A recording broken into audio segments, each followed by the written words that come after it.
नमस्कार, मैं हूं निलोफर अंसारी और आप देख रहे हैं वैष्णव न्यूज अपडेट। आइए रुक करते हैं आज की बड़ी खबर की ओर। इसलिए मैं कहता हूं कि यहाँ बैठी मेरी माएं बहनें ये जो आई है आशीर्वाद प्यार देने, ये प्रबुद्धन है जो अपना घर चलाते हैं। ये जो मेरे सामने बैठे हैं जो संघर्ष करते हैं, ये प्रबुद्धन है।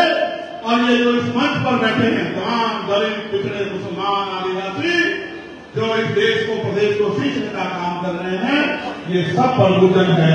मैं इनका बहुत बहुत धन्यवाद करता हूं कि उन्होंने अपना कीमती समय निकाला।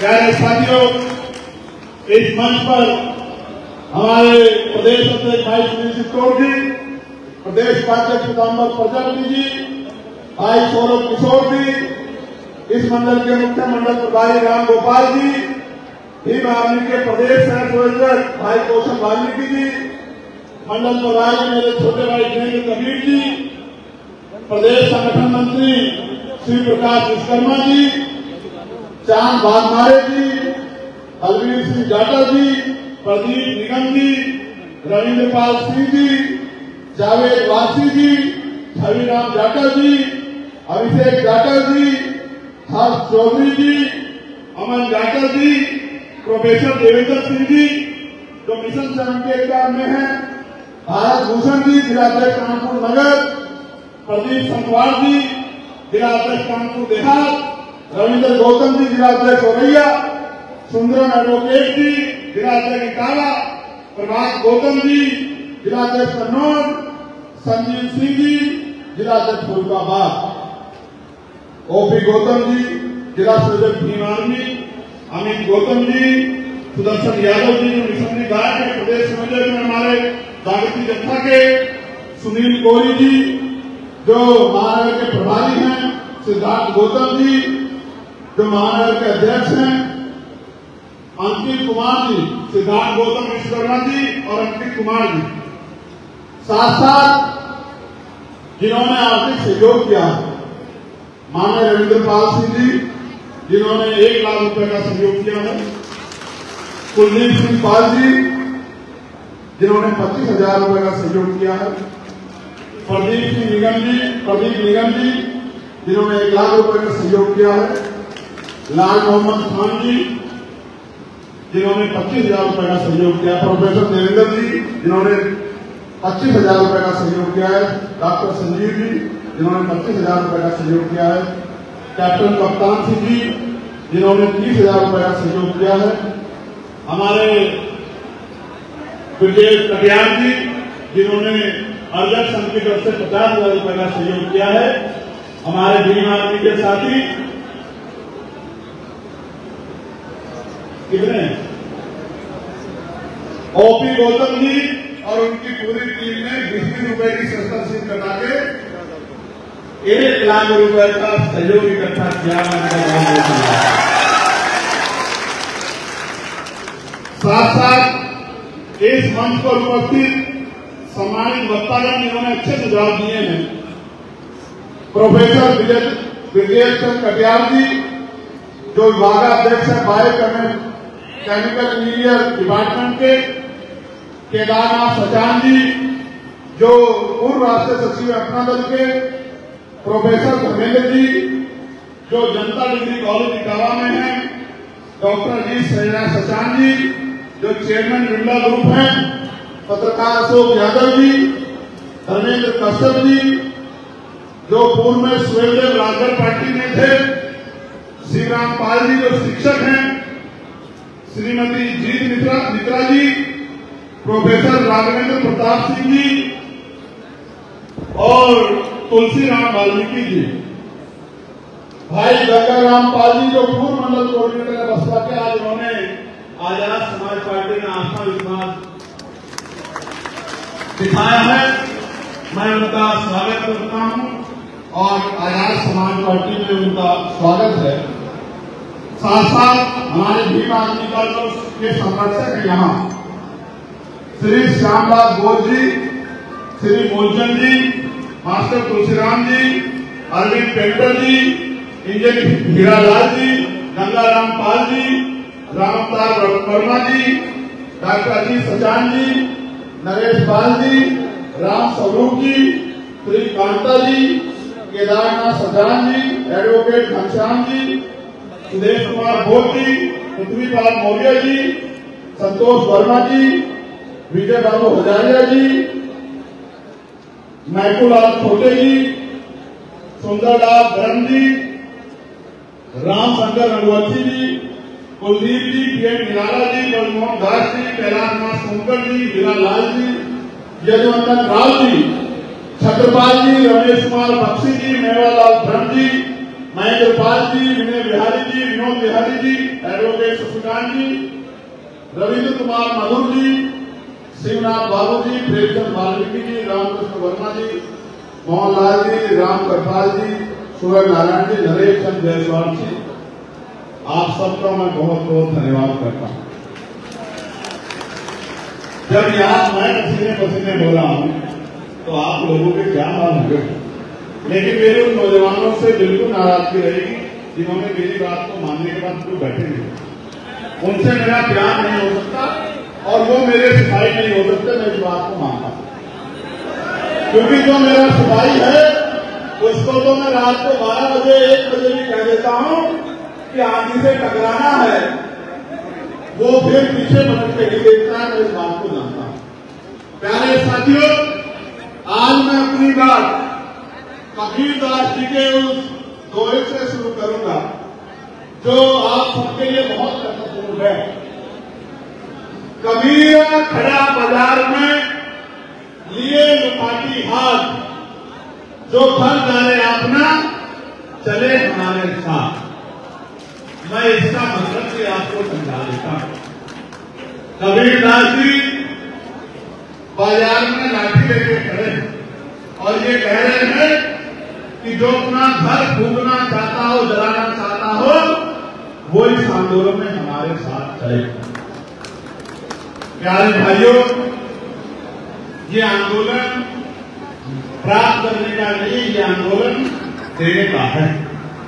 इस पूरे आंदोलन को जब आप पढ़ोगे, जानोगे, समझोगे तो आपको एहसास होगा कि हमारे महापुरुषों ने इस समाज से कुछ लिया नहीं है, अभी को अपना पूरा जीवन इस समाज को जगाने के लिए और इसकी गरीबी, बेबसी, लाचारी को खत्म करने के लिए अर्पित किया। इसलिए मैं आप सबसे कहना चाहता हूं आज बहुत जिम्मेदारी से, जैसे ही लखनऊ में प्रबुद्धन सम्मेलन हुआ, जो हलचल मची है वो हलचल रुकनी नहीं चाहिए। ये तो 7वां है, अभी तो 11 और बाकी है। लेकिन 11 खत्म होंगे, घर नहीं बैठूंगा, गाड़ी उठा के यात्रा के लिए निकलूंगा, तब तक चैन से नहीं बैठूंगा जब तक उत्तर प्रदेश की धरती पे एक अम्बेडकर वाली नहीं बैठेगा मेरे साथ। करो मुकाबला, तुमने हिम्मत है, चैलेंज है लोगे चंद्रशेखर आजाद का, अपने भाइयों के भरोसे, बहनों के भरोसे करो मुकाबला। अगर तुम्हें हिम्मत है सामने आकर मुकाबला करो, अगर भूल ना सकाए तो मेरा नाम चंद्रशेखर आजाद है। प्यारे साथियों, प्रबुद्धन सम्मेलन इसलिए किया जा रहा है कि पिछले 27 में 15 साल हो जाएंगे। 15 साल, पिछले 15 साल में जो 2027 में हो जाएंगे। राम जी का वनवास भी 14 साल का था। 14 साल के बाद उनको भी राजपाल याद आ गया। इस भूले बिखरे बहुजन समाज को समझ नहीं आया कि बिना राजकाज के आप लोग इस प्रदेश में करोगे क्या। आज प्रबुद्धन सम्मेलन के जरिए हम लोग समझा रहे हैं कि जातिगत जनगणना होनी चाहिए। और आप याद रखकर सुन लो, पार्लियामेंट का हिस्ट्री निकलवा लो, पार्लियामेंट के जो है डिबेट निकलवा लो। जब मैं पहली बार पार्लियामेंट गया था तो मैंने यहीं से बात शुरू की थी कि जिसकी जितनी संख्या भारी उसकी उतनी हिस्सेदारी, जिसकी जितनी संख्या भारी उसकी उतनी हिस्सेदारी। अब धन धरती राजपाट बटके रहेगा, अपने धन धरती राजपाट को हम लोग लेके रहेंगे। ये बात जो है मैंने पहले दिन कही और इसके लिए जातिगत जनगणना होनी ही चाहिए, क्योंकि जातिगत गणना होगी तो ये किसकी कितनी संख्या है और किसकी जेब में क्या है। सिर्फ जातिगत जनगणना नहीं, उसके आर्थिक आंकड़े भी जारी होने चाहिए। गाड़ी किसके पास है, बस किसके पास है, ट्रेन किसके पास है, हेलीकॉप्टर किसके पास है, हवाई जहाज किसके पास है, कंपनियां किसकी है, फैक्ट्रियां किसकी है, जमीन किसके पास है, रोजगार किसके पास है, बैंक अकाउंट में किसके पैसे हैं, और कौन है वो जिसको 80 करोड़ लोगों को सस्ता राशन दिया जा रहा है, ये जानना चाहिए। ये जातिगत जनगणना में भाई ये लोग अच्छे नहीं, ऐसी तो भेड़ बकरियां भी नहीं होती, भेड़ बकरियां भी अच्छी होती हैं, एक भेड़ के पीछे दूसरी भेड़ होती है, लेकिन आपको भेड़ बकरियां भी नहीं हो। ये बात मुझे आपके मुंह पे कहनी पड़ेगी, इन सबको कहनी पड़ेगी जिन्होंने जो घर से तो निकल आए हैं, लेकिन लगता है कि मन में कोई संकल्प नहीं। भैया बाल तो बहुत अच्छे लगे, काम भी अच्छे लगे, तेरी माँ भी देख रही घर जाने के बाद कि मेरा बेटा अच्छे काम कर रहा है। ये एक मीडिया के साथियों ने भी तो पूरा बवाल काट दिया ना एक ही लाइन में। अब आप लोग कोई फोटो की बात रिकॉर्ड कर रहे हो, ये रिकॉर्ड के बीच में तुम मीडिया कहाँ बन रहे हो भाई, कहाँ बन रहे हो मीडिया बैठती क्यों नहीं, क्यों डिस्टर्ब कर रहे हो।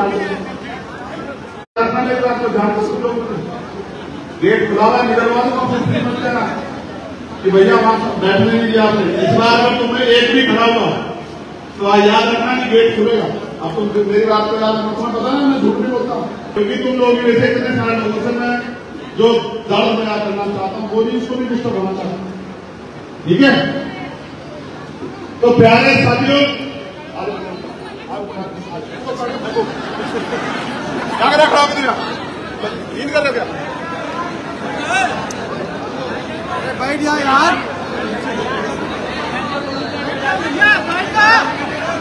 ये अनुशासन बनाने के लिए क्या थोड़ा सा कम लेना पड़ेगा। अब आगे के सम्मेलन में याद रखो, आप गेट बंद रखो, अच्छा लगे किसी को बुरा लगे, अनुशासन तो बनाना पड़ेगा। ये इन चंद लोगों की वजह से पूरा डिस्टर्ब हो रहा है। ये आप लोग भी पीछे हो जाओ, समझदार हो, सिर्फ मीडिया वालों को छोड़ के बाकी सब लोग बैठ जाओ। तो चलो बात से ध्यान हटाओ। अगली बार इस बात की जिम्मेदारी भी मैं अपने आप में संभालूंगा, किसी अच्छे आदमी को लगाकर मैं वो इस अनुशासन को बना के रखूंगा। प्यारे साथियों, तो मैं बात आपसे कह रहा हूं कि जातिगत जनगणना होनी चाहिए और उसके आर्थिक आंकड़े भी जारी होने चाहिए। ये होगी तो एक आईना हमारे सामने आएगा, हमें पता लगेगा, क्योंकि 1931 के बाद नहीं हुए ना। SC/ST की होती है, सिर्फ SC/ST की होती है ना, ओबीसी की होती है ना, सामान्य होती है। तो संपूर्ण जातिगत गणना होनी चाहिए और उसके आर्थिक आंकड़े जारी होने चाहिए। जैसे बिहार में हुआ था तो पता लगा कि 10% आबादी सामान्य समाज की है और 90% आबादी SC/ST ओबीसी और माइनॉरिटी। और मेरा ये कहना है कि जब ये हो जाए तो फिर शासन साधन संसाधन में भी बंटवारा होना चाहिए। फिर 52% ओबीसी को 52% आरक्षण मिलना चाहिए। इस बात पर मैं सबसे पुरजोर वकालत करूंगा और अगर इसके लिए संघर्ष करना पड़ा, जैसे मानव काशीराम साहब ने कहा था कि मंडल कमीशन लागू करो वरना कुर्सी खाली करो, इस काम को दोहरा कर दिखाने का काम भी आजाद समाज पार्टी करेगी। मेरी बात को आप याद रखें। प्यारे साथियों, ये भी मन में शंका बड़ी आ गई है कि ईवीएम के द्वारा वोट की चोरी हो रही है। ये भी बहुत बड़ी शंका लोगों के मन में है और मैं समझता हूं कि लोकतंत्र में तो जो जनता की समस्या है, जो जनता की शंका है, जो जनता की मांग है, पूरी होनी चाहिए, होनी चाहिए। लोकतंत्र का मतलब क्या होता है? लोकतंत्र का मतलब होता है जनता द्वारा जनता का शासन, यानी कि जनता अपने लिए प्रशासक नियुक्त करती है कि हमारी काम धाम की रखवाली कौन करे, ठीक है।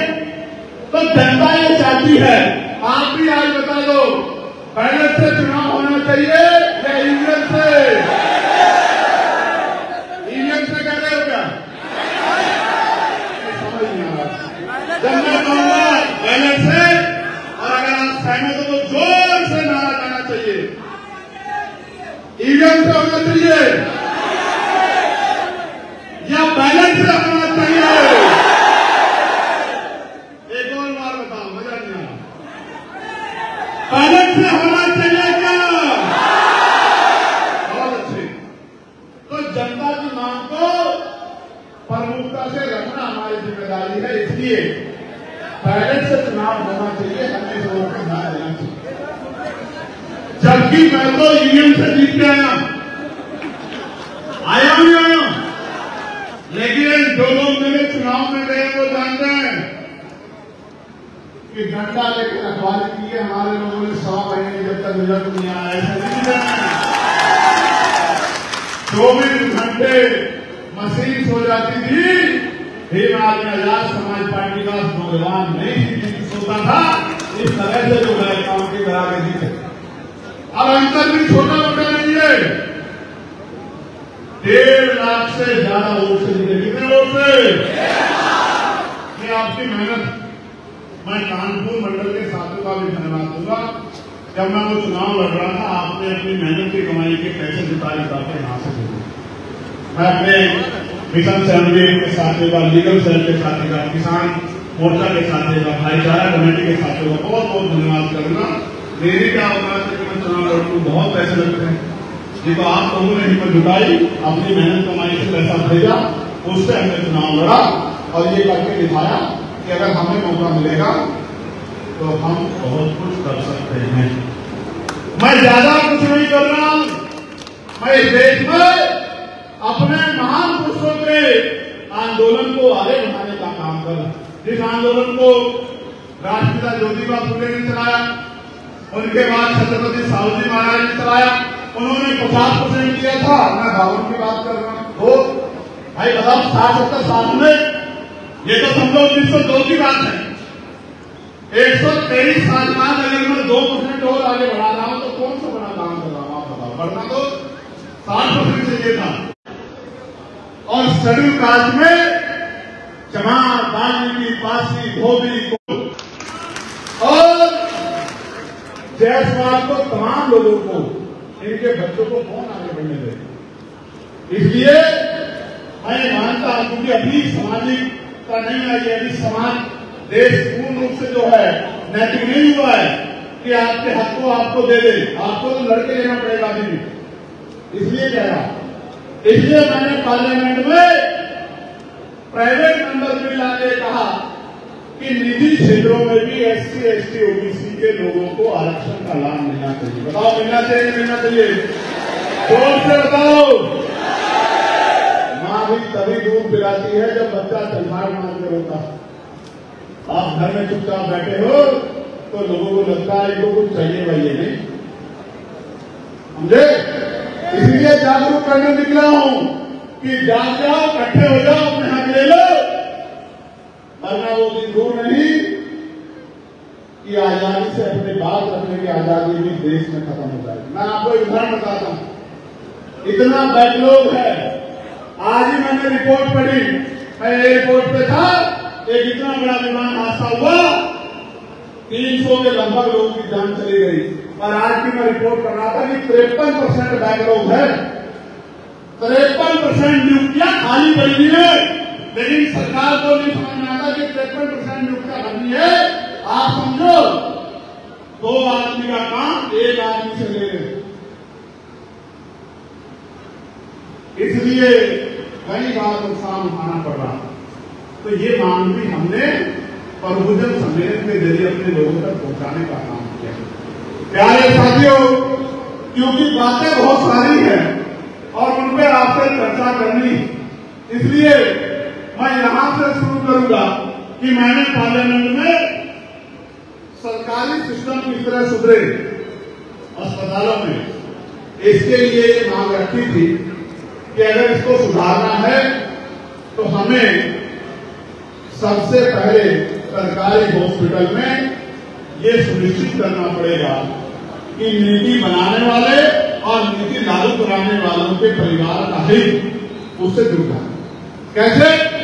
नीति बनाने वाले यानी कि संसद में, लोकसभा में, राज्यसभा में, विधानसभा, विधान परिषद में या नगर पालिका, नगर परिषद में या ग्राम पंचायत में जितने भी प्रतिनिधि हैं संवैधानिक पदों पे, चाहे वो ग्राम पंचायत का मेंबर हो, चाहे महामहिम राष्ट्रपति जी हो, चाहे प्रधानमंत्री हो या गांव का प्रधान हो, चाहे जिला पंचायत का सदस्य हो या जिला पंचायत का अध्यक्ष हो, नगर पंचायत का चेयरमैन हो या नगर निगम का मेयर हो या विधायक सांसद हो, मंत्री मुख्यमंत्री हो या मुख्यमंत्री हो या केंद्रीय मंत्री हो, सबके बच्चों का और उनका इलाज सरकारी हॉस्पिटल में होना चाहिए। और उसी तरह से जितने अधिकारी कर्मचारी हैं, चाहे हमारे केंद्रीय सचिवालय के अधिकारी हो या ग्राम पंचायत में सबसे जो छोटी इकाई है वहां सेक्रेटरी, जिसको हम सचिव कहते हैं, वो चाहे कानून हो, तहसीलदार हो, नायाब हो, एसडीएम हो, एडीएम हो, डीएम हो, कमिश्नर हो या अपर सचिव हो, मुख्य सचिव हो, प्रमुख सचिव हो, जितने भी पद है, चाहे पुलिस के हमारे सिपाही हो, चाहे मास्टर हो, डॉक्टर हो, सबके बच्चों का इलाज बीमार होने पर उनका इलाज सरकारी अस्पताल में होना चाहिए। और जो डॉक्टर का इलाज कर रहा है उसके बच्चों का इलाज भी, उसका इलाज भी सरकारी अस्पताल में होना। आप देखना जिस दिन ये पॉलिसी लागू हो जाएगी, ऐतिहासिक क्रांति हो जाएगी, शानदार बिल्डिंग होगी, सारी सुविधाएं होंगी, पूरे डॉक्टर होंगे, स्टाफ की कमी नहीं होगी, अनगिनत काउंटर होंगे, दवाइयां भी वहां मिलेगी, टेस्ट भी वहां होंगे, जेब भी नहीं कटेगी और जान भी नहीं जाएगी। मेरी बात को याद रखना, जान भी बचेगी और समाज भी बचेगा और जेब भी नहीं कटेगी, क्योंकि मानव जीवन सबसे अनमोल है, इसकी रक्षा होनी चाहिए। मैंने अपने पिता को अपने पैसे की कमी के कारण किसी और के पिता की, किसी बहन की, किसी भाई की, किसी के पति की, किसी की मां की, किसी के बच्चों की जान न जाए, इसका फैसला हमें करना पड़ेगा, वरना वो दिन दूर नहीं कि क्षेत्र मदीना में, बिल्लोर में मुझे जान के बड़ी तकलीफ हुई। मैंने अधिकारियों को बहुत फटकार लगाई कि डायलिसिस चल रहा था, एक मुस्लिम भाई 26 साल का डायलिसिस चल रहा था, लाइट चली गई, जनरेटर में तेल नहीं था, उसकी तरफ तरफ से जान चली गई डॉक्टरों की लापरवाही की वजह से। आप समझिए, जिस अस्पताल में, सरकारी अस्पताल में जनरेटर नहीं है, जनरेटर में तेल नहीं है, आप समझिए कितना बड़ा भ्रष्टाचार हो। इसलिए ये पहली घटना नहीं है, इससे पहले भी गोरखपुर में बहुत जगह पे इलाज की कमी के कारण, ऑक्सीजन की कमी के कारण बहुत सारे लोग की जान गए, बहुत सारे बच्चों की जान गई। दूसरा, एक क्रांति और करनी है, सरकारी स्कूलों की हालत बदलनी।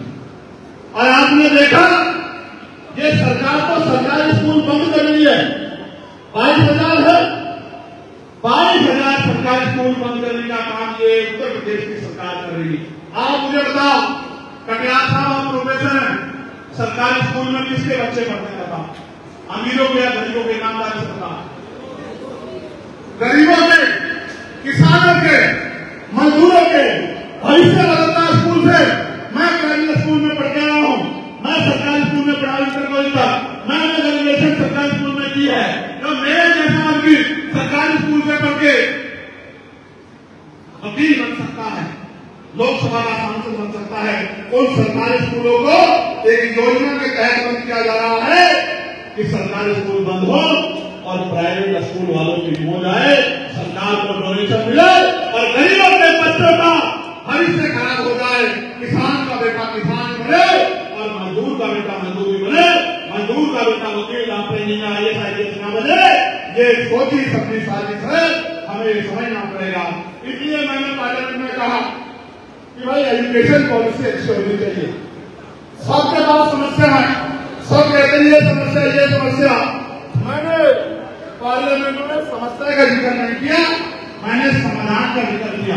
उन्होंने कहा कैसे अच्छी करोगे, मैंने कहा अच्छी ऐसे होगी जब नीति बनाने वाला और लागू कराने वाला, यानी कि जो संवैधानिक मुद्दों है जिसका मैंने जिक्र किया था, राष्ट्रपति हो या ग्राम पंचायत के मेंबर की संतान, सबको शिक्षा एक समान, सबको शिक्षा एक समान।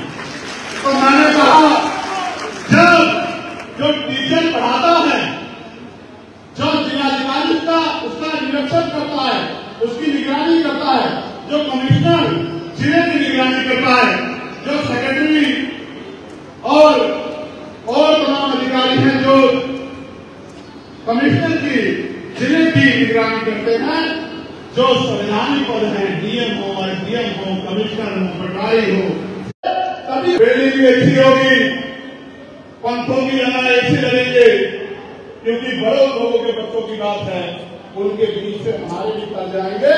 इसलिए मैं कह रहा हूं कि सरकारी स्कूल में सुधार अगर करना है, उनको बंद करने से काम नहीं चलेगा, उनमें सुधार लाके और उनमें अपने सरकारी कर्मचारी अधिकारियों के बच्चों को, नेताओं के बच्चों को पढ़ाना पड़ेगा। आप देखना भ्रष्टाचार भी खत्म होगा और पढ़ाई अच्छी मिलेगी, मिलनी चाहिए पढ़ाई।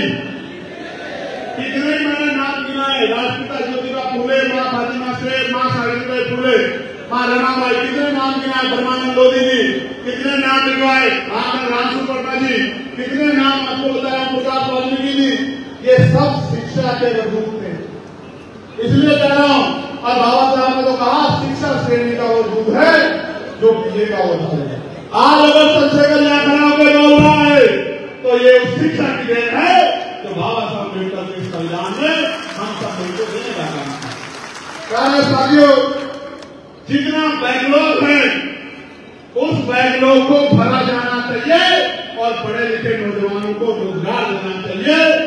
ये मांग भी सरकार को हमारी पूरी करनी चाहिए, और अगर सरकार पूरी नहीं करेगी तो मैं आपको विश्वास दिलाता हूं कि जिस दिन हमें अवसर मिलेगा, पहली कैबिनेट में सारा बैकलॉग निकलवा के उस बैकलॉग को भरने के आदेश दिए जाएंगे। मेरी बात को ध्यान रखें।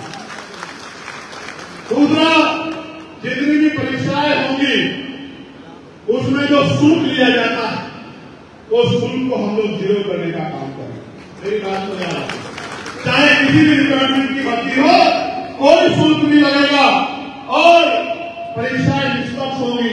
इस सरकार की तरफ पेपर नहीं लीक होगा। मेरी बात को याद रखना, पेपर नहीं लीक होगा, पेपर नहीं लीक होगा और 70,000 शिक्षक भर्ती का आरक्षण का घोटाला नहीं होगा। मेरी बात को याद रखना, जिसका जो हक है वो मिलकर रहेगा। सारे नेता हैं पिछड़े वर्ग के, इन दलों में, पार्टियों में 20,000 पद उठाए, 20,000 बच्चों का, 20,000 परिवारों का भविष्य उजाड़ ले। कल ये सरकार बैठे ताली बजा के तमाशा देखती रही। हाईकोर्ट ने उनके फेवर में आदेश कर दिया। मैं 5 दिन तक लखनऊ के जमीन पे पड़ा रहा, आंधी तूफान में, गर्मी में, तब जाकर वो पद मिले थे। हाईकोर्ट ने हमारे पक्ष में ऑर्डर कर दिया, सरकार सुप्रीम कोर्ट चली गई। ये देना नहीं चाहती। मेरी बात को आप याद रखना, ये तो आपको जमीन पे लिखा के और ना तो दूसरों से भीख मांगना चाहिए। सरकार का समझने का काम करो। प्यारे साथियों, प्रमोशन में रिजर्वेशन, अब इसमें ये बात बड़ी चुभती है कि प्रमोशन में रिजर्वेशन का जो फायदा होगा था वो क्यों रुके। इसमें सिर्फ ये सरकार दोषी नहीं है, इनसे पिछले वाली सरकार ने भी प्रमोशन में रिजर्वेशन का बिल पार्लियामेंट में भरवा के हमारे दलित वर्ग के, आदिवासी वर्ग के कर्मचारियों को उनके अधिकारों को छीनने का काम किया, उनके खून के आंसू उनको रुलाने का काम किया।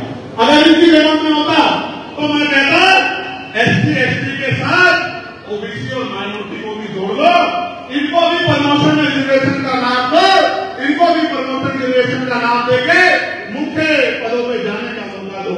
मैं आपको विश्वास दिलाता हूं, प्रमोशन में आरक्षण एससी एसटी ओबीसी को हम लोग दिलाते रहेंगे, माइनॉरिटी को। मेरी बात को आप याद रखना, लिख रहे।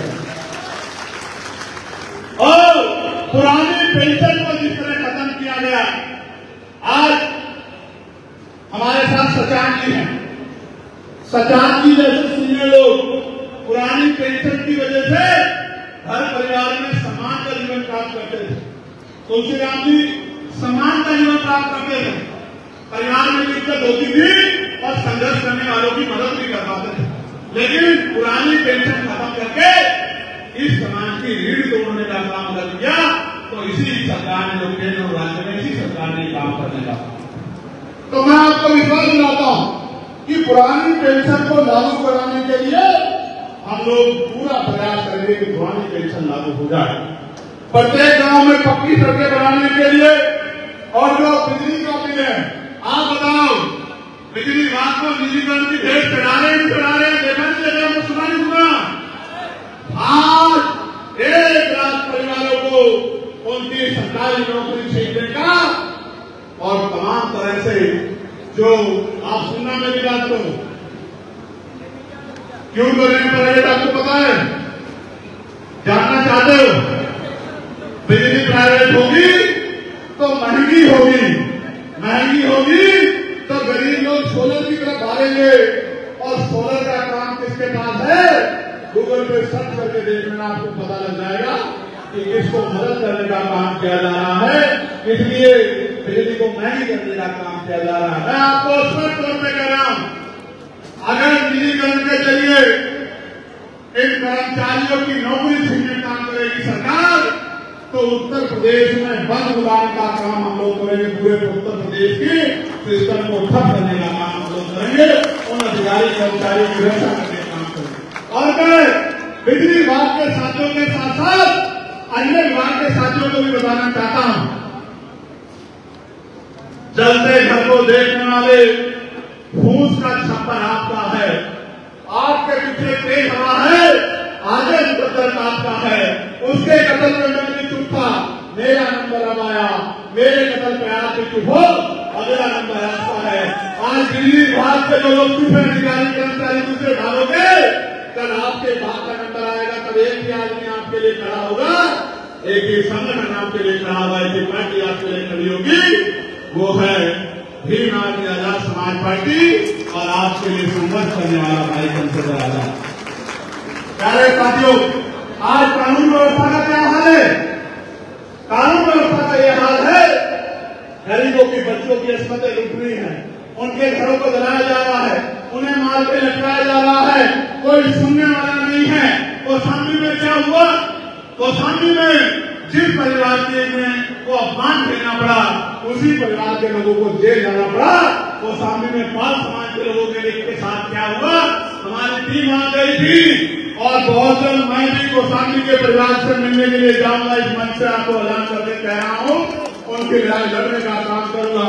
मैंने मांग की है उसमें सीबीआई जांच हो, सरकार अगर सच्ची है तो सीबीआई जांच करा दे, दूध का दूध पानी का पानी करा दे, अगर जो दोषी हो उसमें कार्रवाई होनी चाहिए, लेकिन सरकार के दम पर दोषियों को बचाने का काम सरकार न करे, इसके परिणाम घातक होंगे। लेकिन बाल समाज पिछड़ा वर्ग जा गया, ये कुर्सी भी आपके नीचे से खींच लेगा, जिस कुर्सी पे बैठ के दम कर रहे हो, दमन कर रहे हो, मेरी बात को याद है। एक घटना नहीं है, आप कोई सा जिला उठा लो, उत्तर प्रदेश का रोज हत्याएं हो गई हैं, रोज हत्याएं हो रही हैं, रोज घर जलाए जा रहे हैं, रोज जमीन छीनी जा रही है, रोज मारा पीटा जा रहा है जाति के आधार पे।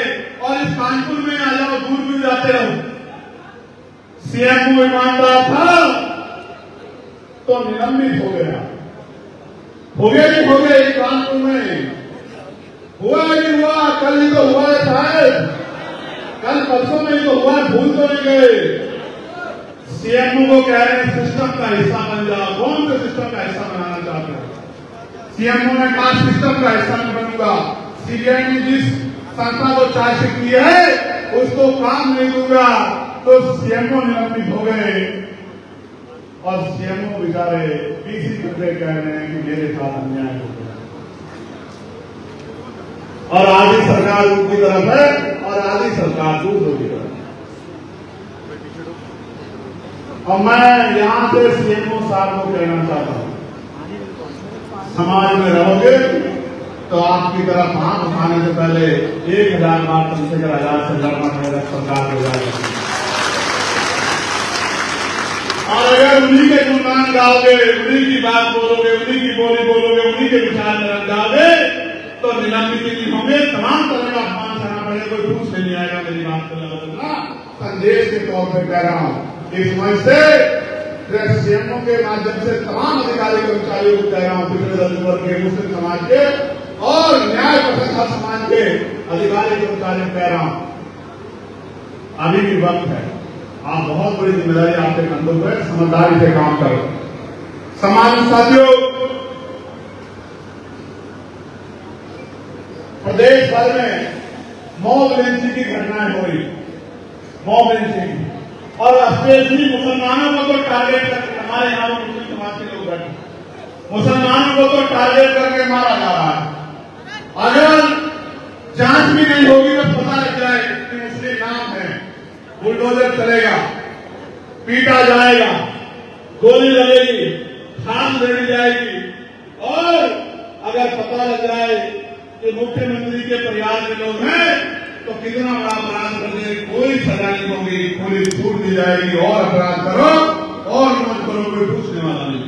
आपको पुलिस पीट रही है, अभी पुलिस को पीटा, थाने में घुस के पीटा, कई जांच के लिए गए तो वहां पिटा, इस छाती का इकबाल नहीं। इनके माथे पर अशोक की नाथ, अशोक पार्लियामेंट में अगर पुलिस के भाइयों के लिए किसी ने आवाज उठाने का काम किया तो चंद्रशेखर आजाद ने, इनके 8 घंटे की ड्यूटी हो, बॉर्डर स्कीम खत्म की जाए, सप्ताह में 2 छुट्टी मिले, वेतन संख्या दूर हो, नौकरियों की संख्या बढ़ाई जाए और इनको अपने परिवार के बीच रहने का मौका मिले, ये मांग के जब किसी ने की है तो चंद्रशेखर आजाद ने की है।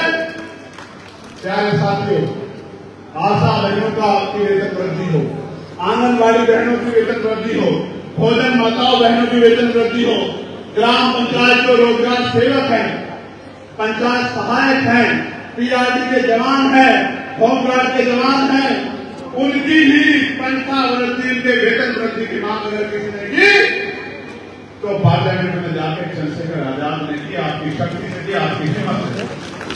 पत्रकार भाइयों के लिए सुरक्षा की मांग की, वकील भाइयों के लिए एडवोकेट प्रोटेक्शन एक्ट लागू कराने की मांग की, तमाम लोगों के लिए ना जाति देखा, ना धर्म देखा, ना ये देखा कि मेरे साथ इस वक्त जितनी पीड़ा मुझ तक पहुंची उसकी आवाज बनने का काम किया, उसकी लड़ाई लड़ने का काम किया। सम्मानित साथियों, ठेकेदारी पर जो नौकरियां हैं, और ये बड़ा कड़वा है लेकिन मैंने अपनी करीब से देखा है, भारत में सेना पे हमारा जवान शहीद होता है, वो भी नौकरी करता है, उसके लिए मेरे पास शक नहीं। जिन सेना के जवानों का बलिदान हुआ बॉर्डर पे, मैं उनके परिवारों के प्रति श्रद्धांजलि भेंट करता हूं, आदरांजलि भेंट करता हूं, उनको नमन करता हूं, उन परिवारों के लिए हिम्मत की प्रार्थना करता हूं कुदरत से, क्योंकि वो सेना के जवान जब बॉर्डर पे हमारे लिए, हमारी रक्षा के लिए खड़े होते तभी हम सुरक्षित होते थे। लेकिन साथियों, जो सीमा में मरता है उसके बारे में भी बात करनी पड़ेगी। वो भी नौकरी करता है, उसका जीवन भी मूल्य रखता है, उसकी मां को भी पैदा करते हुए दर्द होता है, उसके जाने में उसके बच्चों को भी, उसकी पत्नी को भी, उसकी बहन को भी, उसके पिता को भी, उसकी मां को भी दर्द होता है। क्या उसका दर्द अलग नहीं होता? उसको तो कोई सम्मान नहीं देता। वो तो मजबूरी में 5,000, 7,000, 9,000, 11,000, 17,000 की नौकरी पे पैदा उठाता है, जिसको सबसे अपमानित काम माना जाता है, उसमें भी पक्की नौकरी नहीं देते। मैं आपको विश्वास दिलाता हूं, एक भी कच्ची नौकरी नहीं रहेगी, सबको पक्की नौकरी देने का काम हम लोग करेंगे। मेरी बात का जितने डिपार्टमेंट में संख्या रखी गई है, आउटसोर्सिंग रखी गई है, उनको सूचीबद्ध करके योग्यता के आधार पे उनकी नौकरियों को पक्का करने का काम करेंगे। इस बात को मैं आपको विश्वास दिलाता हूं, और ठेकेदारी संविदा पे अपने लोगों को मरने नहीं देंगे। सीवर में इस बात का भी आपको विश्वास दिलाता हूं, इस ठेकेदारी प्रथा को भी खत्म करेंगे। सम्मानित साथियों, किसानों को उनकी फसल पे एमएसपी की गारंटी हम लोग देंगे कि उनकी फसल सड़े नहीं, उनको नुकसान नहीं। क्योंकि जब किसान की फसल पकती है तो कुदरत उसकी परीक्षा लेने के लिए घनघोर बादल लहरा देती है। घनघोर बादल को देख के किसान कभी कभी डर जाता है। मेरे जैसा किसान तो नहीं, जिस किसान ने 16 महीने जेल में काटे, कितने महीने? दोबारा बताओ, कितने महीने? इसने 16 महीने 10/6 की कानकोठरी में काटे हों, इसने देश की बड़ी बड़ी जेल तिहाड़ 2 बार देखी हो, जिसके बदन पे जितनी हड्डियां नहीं उससे ज्यादा जिसने लाठियां खाई हो, जिसके दांत तोड़ दिए गए हो, पैरों में नखून खींच दिए गए हो, जिसकी रीढ़ की हड्डी में 4 जगह गैप हो, और जिसने गोली खाई हो, मौत को सामने से देखा हो, वो चंद्रशेखर आजाद आपसे डरने वाला नहीं है। मेरी बात को आप याद रखो। इसलिए आपसे कह रहा हूं बहुत जिम्मेदारी से कि किसानों को फसल का एमएसपी गारंटी देंगे, और जब तक पढ़े लिखे नौजवानों को रोजगार नहीं मिलता उनको रोजगार भत्ता दिलाने का काम करेंगे। इस बात को लिख लेना नोट करें। प्यारे साथियों, यही कानपुर में 18 जून को 50 झोपड़ियां जल गई थी, क्योंकि वो अमीरों के महल नहीं थे, गरीबों की झोपड़ियां थी। आज तक सरकार ने शायद कोई मुआवजा नहीं दिया उन परिवारों को, कभी उत्तर प्रशासन ने भी सुन नहीं ली। इसलिए सुन नहीं ली कि फर्क नहीं पड़ता उनके जीने मरने से, क्योंकि ये व्यवस्था उनको इंसान भी नहीं मानती। आज बिजली की बेतहाशा कटौती हो रही है, किसी जिले में चले जाओ, कई 6 घंटे कटौती, 8 घंटे कटौती, कोई पूछने वाला नहीं है। इस सरकार को 8वां साल लग गया है। ये सरकार सो रही है, इनको नहीं पता कि बिजली के लिए क्या व्यवस्था इन्होंने की है। इनका तो एक ही उद्देश्य है कि बिजलीकरण करना है बिजली का। मैं आपको विश्वास दिलाता हूं, इन बिजली के बिलों को भी कम करने का काम करेंगे और सस्ती बिजली लोगों तक पहुंचाने का काम करेंगे। मेरी बात को आप याद रखना।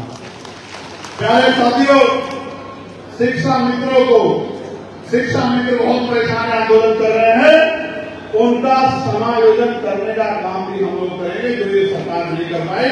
इस बात का भी मैं आपको विश्वास दिलाता हूं। उनको 10,000 रुपए की नौकरी का काम करना पड़ रहा है, उनको सम्मानित वेतन दिलाने का काम हम लोग करेंगे, पक्की नौकरी दिलाने का काम हम लोग करेंगे।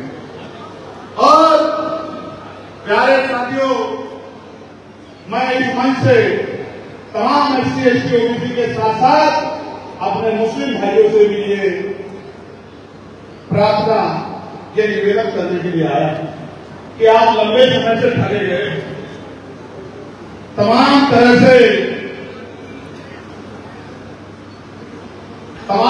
से चुनाव के समय आपको लुभावनी बातें करके आपको ठगने का काम किया जाता। और जब आपके नेताओं पे अन्याय होता है या आपके समाज पर अन्याय, कोई पूछने वाला नहीं होता। पूरे देश भर में जहां भी किसी मुस्लिम भाई का अन्याय हुआ होगा, भीम आर्मी के भाइयों ने आगे बढ़कर लड़ाई को लड़ने का काम किया होगा, उनको ताकत देने का काम किया। मैं आपको कहना चाहता हूं, आपने सबको मौका दिया है, एक मौका चंद्रशेखर आजाद को भी आपको देना चाहिए। देना चाहिए, देना चाहिए, बताओ, देना चाहिए, देना चाहिए, और हाथ उठाकर बताओ, देना चाहिए, देना चाहिए। एक मौका देने के बाद दोबारा किसी नेता की जरूरत नहीं पड़ेगी। इस बात का मैं आपको विश्वास दिलाता हूं। आपको भी आपके सम्मान और रिश्तेदारी के साथ आगे बढ़ाया जाएगा। जिसकी जितनी संख्या हमारी, उसकी उतनी हिस्सा है। प्यारे साथियों, शहीद मेजर सलमान खान बस अड्डे पर उनके नाम का बोर्ड जो अभी तक नहीं लगा है, उसको लगवाने के संबंध में एक एप्लीकेशन आई। मैं इसके लिए अधिकारी से बात करूं, लेकिन अब मैं आपको भी कुछ काम बताना चाहता हूं। पहले आप बताओ कि आप मेरी मदद करोगे नहीं करोगे? बताओ, क्या आप इस मूवमेंट को आगे बढ़ाने में मदद करोगे नहीं करोगे? बताओ, ये दोनों हाथ उठाके बताओ। जब एक हाथ उठाएगा उसकी नहीं मानूंगा। जैसे हमारे एक सज्जन ने जो कैद कराने बैठे एक ही हाथ उठाया, मेरी नजर तो सब पे रहती है, जब दोनों हाथ उठाएंगे तभी मैं मानूंगा। माँ बाप ने दोनों हाथ उठा लिए। अब आप गौर से मेरी बात को सुनो, बहुत शांति से। आप मैं आपसे सबसे महत्वपूर्ण बात देखो भाई, उनके मुकाबले का मीडिया तो हमारे पास नहीं है ना। उनके मुकाबले का धन तो हमारे पास नहीं है, साधन तो हमारे पास नहीं है। उनके मुकाबले का बहुबल तो हमारे पास नहीं है, तो हमारे पास क्या? जैसे मान्यवर ने कहा था कि हमें अपने छोटे छोटे साधनों से बड़े बड़े कामों को अंजाम देना, और उन्होंने ये भी कहा कि मुर्दा लोग मिशन नहीं चलाते और जिंदा लोग मिशन को रुकने नहीं देते।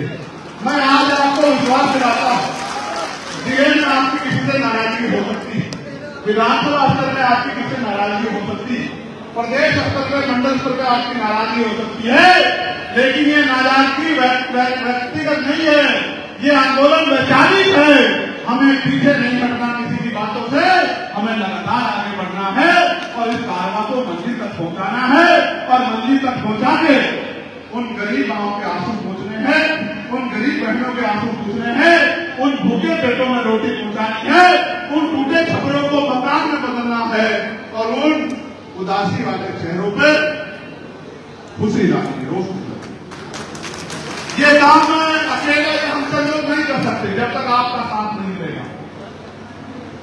आप जब तक घर से निकल के, क्योंकि जब हम 8 घंटे अपना घर चलाने के लिए मेहनत कर सकते हैं, तो जिन महापुरुषों के कार्य से, संघर्ष से हमें ये स्वाभिमान का जीवन मिला है, उस संविधान की रक्षा के लिए, बाबा साहब अम्बेडकर के आंदोलन को मजबूत करने के लिए, काशीराम साहब के संघर्ष को मजबूत करने के लिए, आरएसएस संघ के संघर्ष को पूरा करने के लिए क्या हम 1-2 घंटे भी अपने घर से निकल के काम नहीं कर सकते? आने वाली पीढ़ी हमसे पूछेगी कि जब सब कुछ लूट रहा था, निजीकरण हो रहा था, संविधान पे हमला हो रहा था, सरकारी नौकरियां खत्म हो रही थी, जब हमारे लोगों को मारा पीटा जा रहा था, जब खेती की जमीन लूट रही थी, तब आप लोग क्या कर रहे हैं? क्या जवाब दोगे का सवाल? क्या पीढ़ी आपको पूछेगी? नहीं पूछेगी, जरूर पूछेगी। क्या जवाब दोगे? क्या देने आए थे? क्या लेकर जाओगे? इसका जवाब आपसे पूछा जाए। जिसके जीवन में कोई लक्ष्य नहीं होता, उसका जीवन, उसका आना जाना व्यर्थ होता। इसलिए मैं आपसे कहता हूं, अगर सच में आपके अंदर जो बातें मैंने बताई उनको पूरा करने की ललक है, चाहत है, तो फिर मेरे साथ घर से निकलो और जिस बस्ती में रहते हैं उस बस्ती में घर घर जाकर मेरी बात को पहुंचाओ, आजाद समाज पार्टी के विचारों को पहुंचाओ, महापुरुषों की बात को पहुंचाओ, गली गली प्रचार करो, गली गली में संगठन बनाओ, बूथ का संगठन बनाओ, सेक्टर का संगठन बनाओ, भाईचारा कमेटियां बनाओ, विधानसभा कमेटियां बनाओ, जिला कमेटियां बनाओ, प्यार बढ़ाओ, एक दूसरे के दुख सुख के साथी बनाओ, एक दूसरे का हाथ पकड़ो। चीटी चीटी के पीछे चलती है, देखिए नहीं देखिए, भेड़ भेड़ के पीछे चलती है, गधा भी गधे के पीछे चलता है। आप तो इंसान हो, आप तो समझो कि आपके लिए कौन लग रहा है, आपको किसके साथ चलना है। भाई मैं संघर्ष तो बहुत कर रहा हूं, आप जानते हो मैं इतना संघर्ष कर रहा हूं कि मैंने अपनी जान को भी दांव पे लगा दिया। मैं गोलियों से भी नहीं डरता, भीड़ में से कहां से गोली चलेगी और मेरा सीना चीर के चले जाएगी, मुझे इस बात की परवाह नहीं। आज एक बात कह रहा था, एक बात इतिहास याद रखेगा। अगर आपने जल्दी साथ दिया तो 27 में इनकलाब ला देंगे, और अगर आप देर से जागे तो थोड़ी सी देर रहेगी, लेकिन संकल्प पक्का है। मर सकते हैं, झुक नहीं सकते, दिख नहीं सकते, रुक नहीं सकते, और जब तक महापुरुषों का कारवा मंदिर तक पहुंचेगा नहीं तब तक मर भी नहीं सकते। कितनी गोली चला लो, सूरज को वोट बैंक में खराब नहीं किया जाता। मैं फिर आपसे कहता हूं, अगर सच में आप इस आंदोलन से प्यार करते हैं, अगर आप इन नौजवानों के संघर्ष से प्यार करते हैं, अगर आपके दिल में कुछ कर्ज लेने की तमन्ना है, तो इतनी बड़ी संख्या है, हमारी सबसे बड़ी ताकत हमारी संख्या है। अगर दिन में 1 घंटे की काम करोगे तो 27 में और 27 से पहले त्रिस्तरीय पंचायत चुनाव में उत्तर प्रदेश में जब रिजल्ट आएगा, जमीन जमीन पे प्यार प्यार से धीरे धीरे कचरे की चाल से जो इनकलाब आएगा, उसको देख के अच्छे अच्छों की नींद उड़ जाएगी। मेरी बात का मेरे साथ आप नगीना के लोगों का धन्यवाद दो, दोनों हाथ मांगे, ऐसे दोनों हाथ मांगे नगीना के लोगों का धन्यवाद दो कि उन नगीना के लोगों ने आपके इस भाई को ताकत देने का काम किया, आपको ताकत देने का काम किया, इस आंदोलन को ताकत देने का काम किया। नगीना के लोगों ने ताकत दी तो पार्लियामेंट में जाके मैंने बाबा साहब अम्बेडकर की जयंती पे अवकाश कराने का काम किया। जगत गुरु सतगुरु रविदास जी महाराज की जयंती पे अवकाश कराने का काम किया। और चाहे कोई कर्मचारी उनकी मांग उठाने का काम किया, पुरानी पेंशन की मांग उठाई और शोषित के खिलाफ आवाज उठाई, लोग के खिलाफ आवाज। फिलहाल के लिए इतना ही। बिजनौर की हर खबर सबसे पहले देखने के लिए जुड़िए हमारे चैनल बिजनौर न्यूज अपडेट से। और हाँ, चैनल को लाइक व सब्सक्राइब करना ना भूलें। नमस्कार।